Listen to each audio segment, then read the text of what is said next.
Anong mensahe ang kailangan marinig ng mga Leo? Excuse me. Mula November 3 to November 9, 2024. Pwedeng nangyayari na to kung mangyayari pa lang. Kung hindi man para sa inyo itong magiging reading, di baka para sa someone na malapit sa inyo o sa someone na kakilala niyo mismo. Baka may lumabas na gender mamaya. Gawin nyo na lang energy, masculine at feminine energy. Pwede rin naman na huwag nyo nang pansinin ang gender. Hindi ko masasabi kung anong magiging reading, kung positive ba o negative. Depende sa kung anong magiging takbo ng reading, kung mapipick up kong energy. Kung hindi man mag-resonate sa inyo to, edi adjust nyo na lang ang video, hanapin nyo to kung hindi pa rin, edi dito na. Ito ang last deck.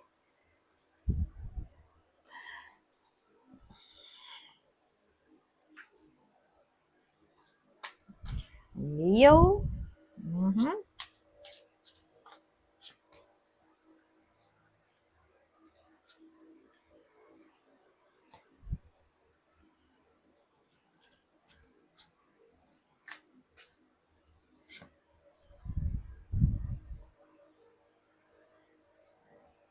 Ano yan?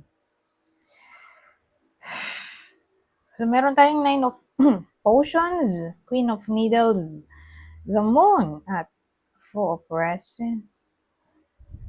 Ano kaya ito? Yes.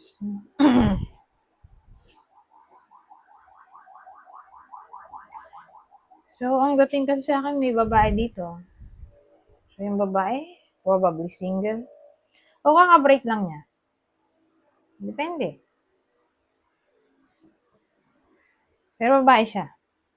O, mas feminine. Feminine energy.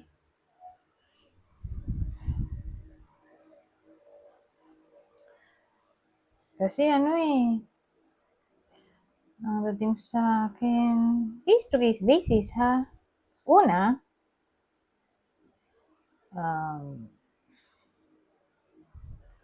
tawag dito, na-attract siya sa something na hindi dapat. So, may crush siya. Kaya yung crush niya may sabit. So, sa week na to, hindi siya makalet go sa toxicity na sinasabi ko. Yung una.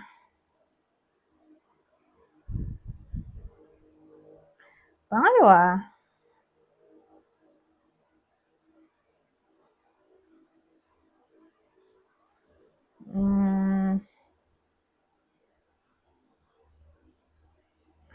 bibili siya ng mga kung ano-ano. Marami siyang bibilhin. Tapos ang ending, ayun, naubos pera niya. Yun yung pangalawa. Okay?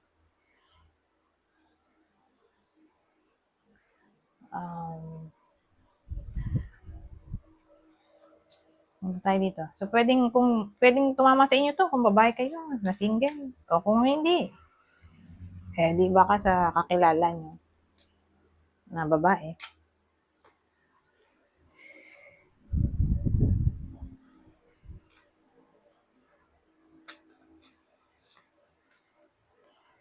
Ano yan? Whip, tapos bed. Ay, maganda pala yan. Maganda. Kasi, anything na parang nag-cause ng conflict, problem, arguments, magle-lay na yan to rest. Ibig sabihin, maayos na. Maayos ang problema. Titigil na ang gulo. Ganyan. Titigil ng problema. Finally, makakatulog na kayo ng matiwasay. So, yun yung positive at ayoko na mag-isip ng negative. At sana wala na akong maisip na negative. Kasi ganun Kailangan i-balance. Depende sa kung anong lalabas sa isip ko na reading. Pero sa case na to, Ganun eh. Iba pang case eh, ano siya, ah, kiss and makeup.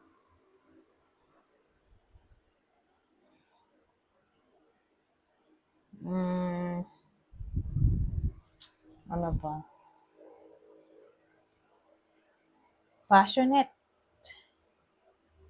Ang magiging lingkod ng mga may jowa. Whether kasal o hindi. Asahan natin na lagi silang magkasama. Diyan sa bedroom. O palagi silang nagre-relax. Magkasama.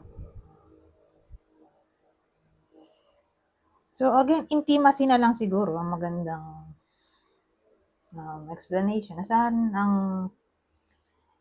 intimacy. Okay? Mm,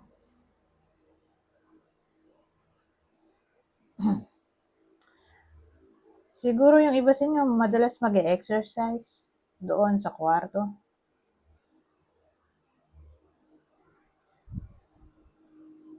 O parang yung work niya, halimbawa, yung work niya ay anything na may kinalaman sa repetition. Yun lang din ang yung ginagawa niya. So, singing, dancing, writing, painting, editing, ano ba bang paulit-ulit? Na yun lang din ng yun. Eto, vlogging, di ba? Sa kwarto nga ako eh. Basta yung ginagawang trabaho na pwede mong gawin sa kwarto o sa living room. Pero probably kwarto, bedroom to. Ayun, palaging gagawin ng iba sa inyo. Madalas sila nasa kwarto, may ginagawa sila, trabaho nila. Doon sa kwarto. Mhm.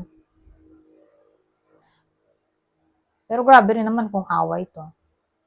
Doon sila nag-aaway sa kwarto.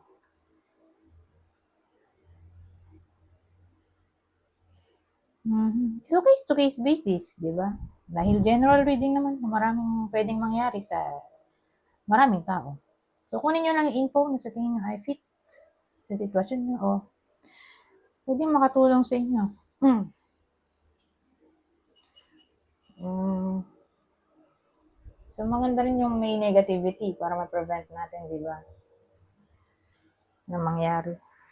So kung yan nga, napipredict natin may possible problem, kayo nang bahala para maiwasan ang further damage. Anyways, further damage para ma-prevent to. Literally. Di ba? Ito, last na to. So kung mag-away man, kasi malaki chance dahil sa the whip. Kasi kung nag-aaway na, magle-lay to rest na yan. Pero kung hindi pa, dito na nga. Doon sa kwarto mag-aaway yan. Na kung sakaling magkaroon ng arguments in general, disagreements ito, encourage ang forgiveness, allow healing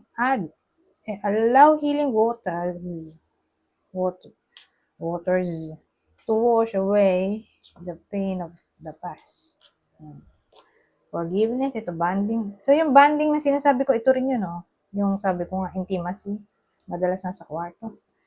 As you get to know each other, you discover many things in common. Pero pwede rin naman yan sa lahat.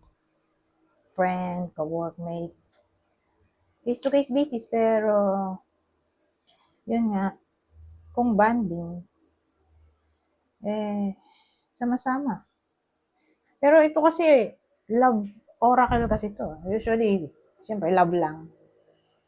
So, yung iba sa inyo,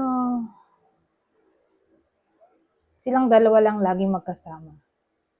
Okay, yung single. So, may kasama siya laging isa pa. Dalawa lang sila, tapos baka magka-developan dahil magbubuo tong bonding. O baka naman bonding lang ng friendship. Case to case basis. Depende sa kung anong wish ng iba sa inyo, di ba? Kasi paano kung in a relationship tapos may kasama siya lagi, di ba? Hindi ko naman ina-encourage na yun nga. Patulan yun. So, bonding lang. So, doon papasok yung friendship. Di ba? Bonding as friends. So, case to case basis, ha? O ba? Ito last. Oh, burning desire. Ito na yung passionate na sinasabi ko. Passionate quick. Kiss and makeup. Burning desire. Oh. Flames of passion ignite. Malaki ang chance dito. Oh, dahil whip to eh. Whip. So, sexuality, bed. So, ano isipin mo, di ba? Ito na yun. Burning desire. Mm-hmm. Anyways, hanggang dito na lang. Goodbye. For now.